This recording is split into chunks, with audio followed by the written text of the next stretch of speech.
So what is Zenodo? Zenodo is a general data repository.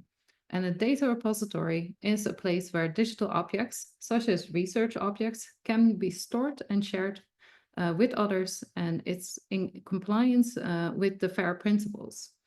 And if FAIR is the first time you've heard about that today, I'll briefly explain FAIR. It's an acronym for Findable, Accessible, Interoperable, and Reusable. So it has not a lot to do with fair in the sense of ethics or fair as an equal and so forth, but it's an acronym for these terms, and I'll explain very briefly what each of them mean. So data can be findable when it has descriptive metadata, so information about the data, as well as this persistent identifier, such as the DOI that we discussed earlier.